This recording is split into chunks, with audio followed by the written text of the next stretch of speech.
महाराष्ट्र शाही news Marathi, बातमी मागची बातमी, शोध सत्याचा. शेतकरी बंधूंनो नमस्कार. बोगस बियाणे आणि रोपामुळे हैराण झाला आहात तर मग आजच आपल्या BL गांजवे अँड कंपनी यांचे मळगंगा ॲग्रो हायटेक नर्सरीला आजच भेट द्या. आमच्याकडे नामांकित कंपन्यांची विविध प्रकारची रोपे खात्रीशीर तयार करून घरपोच मिळतील. तसेच मुंबई, पुणे, नाशिक, ओतूर, नारेंगाव, संगमनेर, चाकण यांसारख्या कृषी मार्केटच्या डेली सर्व्हिसमध्ये मिरची, गवार, भोपळे, दोडके, कोबी, फ्लावर, कारले, शिमला मिरची, वांगी तर सर्व प्रकारच्या भाजीपाल्यांची खरेदी व विक्री केली जाते. आमचा पत्ता BL Ganjave and company, Malganga hitech agro nursery, Sakur Phata जवळच पिंपळगाव देपा, तालुका संगमनेर. संपर्कासाठी proprietor Babasaheb Ganjave. Mobile number 7507 35 45 21. धन्यवाद.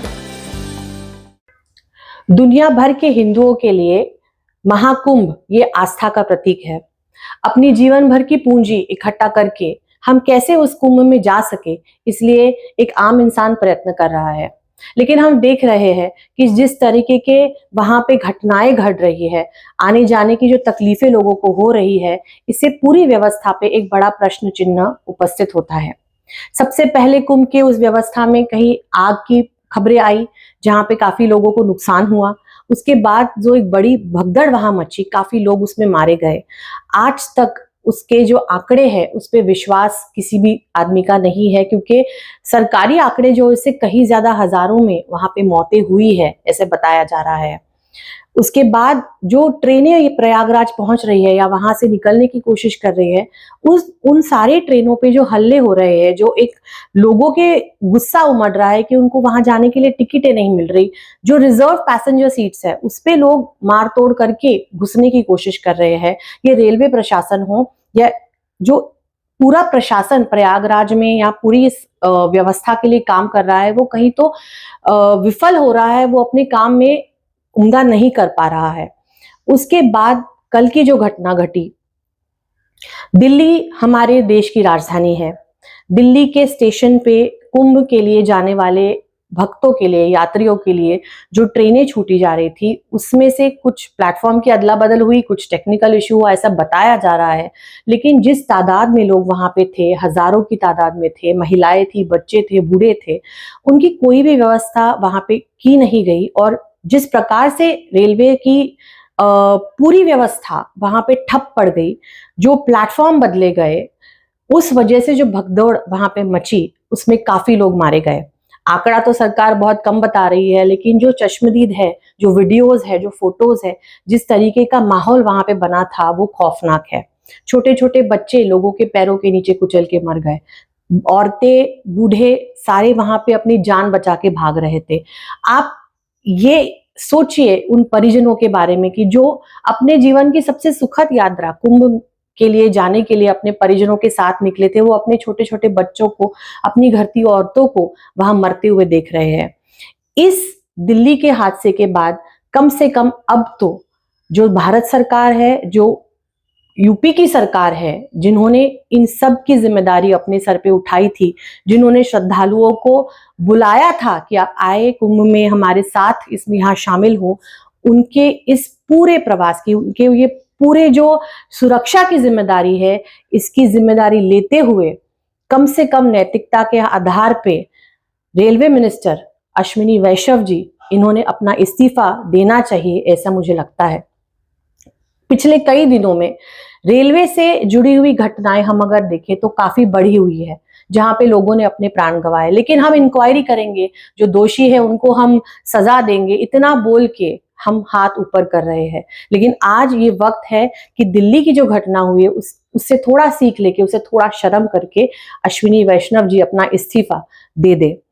कुंभ जो है अभी और कुछ दिन चलेगा, वहां जाने वाले भाविकों की तादाद मात्रा और बढ़ने वाली है. ये सरकार का प्रयास ये होना चाहिए कि अभी जो श्रद्धालु वहां जाए, कम से कम उनकी व्यवस्था की वहां पे बकायदा पूरा इंतजाम किया जाए, और उनका जो सुरक्षा है, ये आपकी सरकार की सुरक्षा उनको मिलनी चाहिए, इसकी भी वहां पे पूरी व्यवस्था होनी चाहिए. जो हम फोटो देखते हैं, अखबारों में देखते हैं, ऑनलाइन व्हाट्सएप पे देखते हैं, उसमें ये साफ दिखाई दे रहा है कि आम जनता के लिए जो व्यवस्था है और जो वीवीआईपी लोग जा रहे हैं उनके लिए जो व्यवस्था है उसमें जमीन आसमान का फर्क है। ये पूरा जो कुंभ का मेला है या इसमें जो पैसे, जिस तरीके के पैसे इस पे खर्च किए गए, कई हजार करोड़ रुपए इसमें खर्च किए गए, वो हम और आप जो आम इंसान है, वो जो टैक्स भरता है, जो कर हमसे वसूला जाता है, उसमें से ये सारी व्यवस्था हो रही है। लेकिन अगर आम इंसान वहां जाते हुए सुरक्षित नहीं है, अगर वो कुंभ में शामिल होते हुए अपनी जान गंवा रहा है, तो ये सब करके हमें क्या हासिल होने वाला है। और सबसे बड़ा मुद्दा, आज यूपी की सरकार हो, मोदी जी की भाजपा सरकार हो, ये इसी बात का डंका बजाती है कि हम हिंदुओं के लिए कर रहे हैं, हम हिंदुओं के सबसे बड़े रक्षक हैं। लेकिन अगर आज देखा जाए तो आप हिंदुओं के भक्षक बन रहे हो। ये आप ध्यान रखिएगा, जो वहां पे मृत हुए हैं वो सारे भाविक, हम सारे समाज के लोग तो थे ही, लेकिन सबसे ज्यादा जो थे वो हिंदू धर्म के लोग थे। तो अगर आज आप इस चीज की नैतिक जवाबदारी नहीं लेते, जवाबदेही आपकी है, अगर आप ये नहीं समझ पा रहे, तो उस शासन में, उस कुर्सी में बैठने का आप किसी को भी अधिकार नहीं है।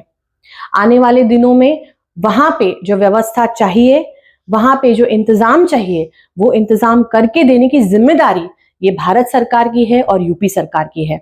हमने देखा कि वहां रेलवे प्लेटफॉर्म पे तो पुलिस थी नहीं, किसी ने वहां पे किसी की मदद नहीं की। बाद में जब अस्पताल में लोग, और ऐसा बताया जा रहा है कि 5-6 लाशें एक के ऊपर एक रखे गए थे, जिस प्रकार का व्यवहार मरने के बाद भी लोगों के साथ वहां पे हुआ है वो दुर्दैवी है। और उस हॉस्पिटल के बाहर, ताकि कोई मीडिया वाला अंदर नहीं जा सके, कोई आम आदमी अंदर नहीं जा सके, फिर वहां पे पुलिस बंदोबस्त बहुत तगड़ा रखा गया। तो ये सोचने की बात है कि मोदी जी और योगी जी जो इतनी बड़ी बड़ी बातें कर रहे थे, वो कहीं ना कहीं विफल हो रहे हैं, और उनकी इस विफलता में हमारे सामान्य इंसान की, हमारे जनता की जान जोखिम में जा रही है। मेरी दरख्वास्त रहेगी, जो कोई श्रद्धालु इस दिन के बाद कुंभ में शामिल होना चाहिए, जरूर जाए, लेकिन अपनी सुरक्षा का ख्याल आप खुद रखें, क्योंकि सरकारें जो है, ये जो सारे नेता है जो कुर्सी में बैठे हुए, वो सिर्फ अपनी कुर्सी संभालने के लिए बैठे हैं, आपके लिए वो कहीं भी वहां खड़े नहीं है। महाराष्ट्र शाही न्यूज मराठी, बातमी मागची बातमी, शोध सत्याचा।